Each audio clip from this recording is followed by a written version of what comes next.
అల్లర్లు సృష్టించడానికి ఫ్లెక్సీలు చింపుతారా? ఫ్లెక్సీలు చింపడానికి ఎందుకండి?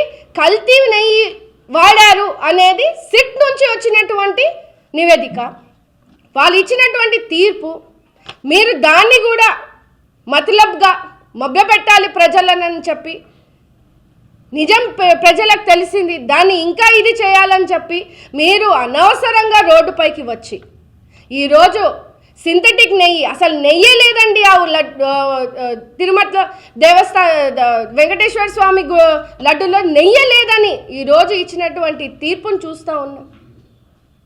అడల్ట్రేటెడ్ కెమికల్స్ యూజ్ చేసి మీరు ఫేక్ నెయ్యిని సృష్టించి ఈరోజు కొన్ని కోట్ల మందికి, అంటే దాదాపు 20 కోట్ల లడ్డూలను తయారు చేసి మీరు చేసినటువంటి అన్యాయము, హిందూ ధర్మానికి మీరు చేసినటువంటి అన్యాయాన్ని ఈరోజు ప్రజలు సైతం సిగ్గుపడేలాగా, మీ నాయకత్వాన్ని చీకొట్టేలాగా ఈరోజు మీ అందరికీ కూడా బుద్ధి చెప్పి నిరసనలు తెలియచేస్తూ ఉంటే మీరు ఫేక్ ప్రచారాలు చేసుకుంటూ ఎంత షేమ్లెస్గా ఈరోజు లోడు పైనకు వచ్చినటువంటి వైఎస్ఆర్సీపీ నాయకులకు కూడా తెలియజేస్తూ ఉన్నాను. చూపించండి మీ ఇళ్లలో, వాళ్ళకి మీ ఇళ్లలో ఆడవాళ్ళకి చూపించండి ఆ వ్యక్తి ఏమని మాట్లాడారో. ఖచ్చితంగా ఎవరైతే అంబటి రాంబాబు గారి గురించి ఎవరైతే బయటికి వచ్చి మద్దతు పలుకుతా ఉన్నారో వాళ్ళ ఇళ్లలో ఆడవాళ్ళు కూడా ఈరోజు ఆలోచన చేయాలి. ఈరోజు ఉన్నటువంటి రాజకీయాలు బిడ్డల భవిష్యత్తు కోసం ఒక సంస్కారంగా ఉండేటువంటి రాజకీయాలని ఈరోజు ముఖ్యమంత్రి నారా చంద్రబాబు నాయుడు గారు, లోకేష్ గారు తీసుకెళ్తా ఉన్నారు. ఎక్కడా కూడా పగ ప్రతీకారం లేకుండా కేవలం రాష్ట్ర అభివృద్ధి కోసం పనిచేయాలనే ఒక నినాదంతో ఈరోజు మనకు జరిగినటువంటి తెలుగుదేశం కార్యకర్తలకు జరిగినటువంటి అరాచకాలు కానీ, అన్యాయం కానీ, కుటుంబాలను పోగొట్టుకున్నటువంటి కార్యకర్తలకు కూడా మీరు ఎవరు కూడా సహనం కోల్పోకూడదు. అధికారం వచ్చింది ప్రజలని ముందుకు తీసుకెళ్ళాలి, ప్రజల బాగు కోసం మనం ఉపయోగించుకోవాలి. అలాంటి వాళ్ళ గురించి మనం ఆలోచన చేయొద్దు. మనది ఒకటే ధ్యేయం, రాష్ట్ర అభివృద్ధి అని చెప్పి మరి ఈరోజు మనకి 18 నెలల పై నుంచి కూడా అహర్నిశలు 75 వయసులో ఉన్నటువంటి వ్యక్తి ఏమవసరం అండి? ఆయనకి 4 సార్లు ముఖ్యమంత్రిగా పనిచేశారు, 4 సార్లు ప్రతిపక్ష నాయకుడిగా పనిచేశారు. ప్రతిరోజు కూడా ప్రజల కోసం ఆలోచించే గొప్ప నాయకుడు ఎక్కడ దొరుకుతాడండి మీకు? నిన్నటి కానీ అంబటి రాంబాబు గారు ఇలాంటి వ్యాఖ్యలు చేస్తూ ఉంటే ఆయన కుప్పంలో దాదాపు 5,000 సైకిళ్లను పంపిణీ చేసి కుర్రాడిలాగా సైకిల్ తొక్కుకుంటూ ఆయన ఫిట్నెస్ ఎవరున్నారండి? ఈరోజు తెలుగు 2 రాష్ట్రాల్లో కూడా ఎవరున్నారండి అట్లాంటి గొప్ప నాయకుడు?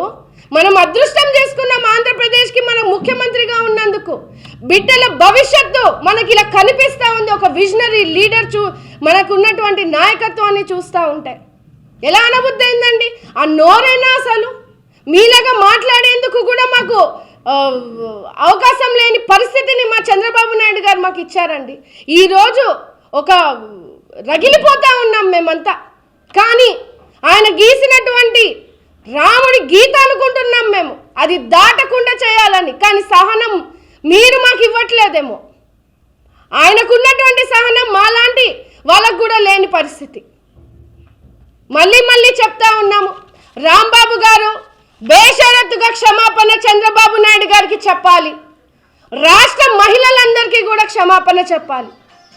ఇలా ఆయనని శిక్షిస్తే ఊరికి అరెస్ట్ చేసి కూర్చోడం కాదండి.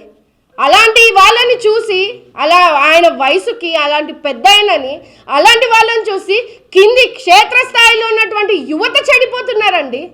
చూడండి వాళ్ళ సోషల్ మీడియాలో చూస్తుంటే అసలు ఎలాంటి పదాలు యూజ్ చేస్తున్నారండి ఆడవాళ్ళ మీద. ఇదా మీకున్నటువంటి గౌరవం?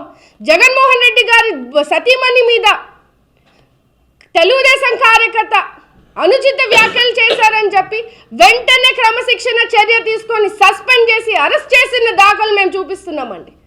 అదే అండి నాయకత్వం అంటే.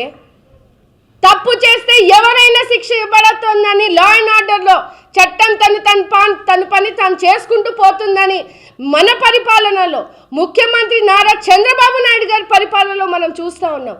ప్రజలందరూ భద్రతతో ఈరోజు బతుకుతూ ఉన్నారు. మహిళలు ఎంత పెద్ద ఎత్తున సంక్షేమం అందుకొని ఈరోజు దేవుడిలా ఆయనని పూజిస్తూ ఉన్నారు. ఈరోజు మీరు ప్రతి వర్గాన్ని ఈరోజు రెచ్చగొట్టే విధంగా ఈరోజు ఆ వ్యాఖ్యలు చేశారు. మీరు ఖచ్చితంగా దీనికి పాపం చుట్టుకొని మరి మీరు ఈరోజు మీరే ఎప్పటికైనా బయటికి వచ్చి ఆ రోజు చంద్రబాబు నాయుడు గారిని ఎందుకు అన్నానా అని మీరు బాధపడే రోజు ఖచ్చితంగా వస్తుందని రాంబాబు గారికి తెలియజేస్తూ ఉన్నాను.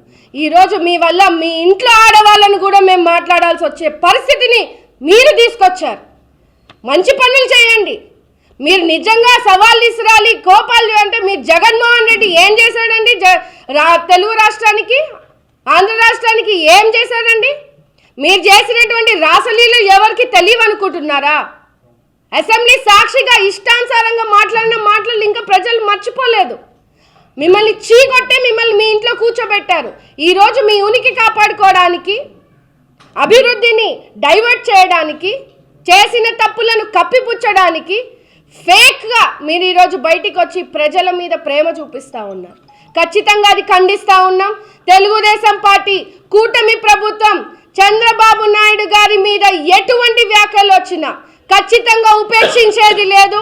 ఆయన ఇళ్ళని ఈరోజు కాల్చారు, ఆయనని కారు ఇవాళ కాల్చారు. అంటే 19 నెలల నుంచి ఎప్పుడు కూడా ఇలాంటి సందర్భాలు మనం చూడలేదు. ఎందుకు చెప్పండి? మీరు ఏం చేసినా మేము ఊరుకుంటున్నామంటే తప్పు. మేము ప్రజల గురించి, ఆంధ్ర రాష్ట్రం గురించి పనిచేయడానికి మా నాయకుడు మాకు దిశానిర్దేశం కలిగించారు. ఇదితోనే మేము మా లోకేష్ అన్న గారి ఒక్క మాట చెప్పితే ఏ నియోజకవర్గంలో వైసీపీ నాయకుడు కూడా ఉండడని కూడా తెలియజేస్తున్నానండి. Thank you.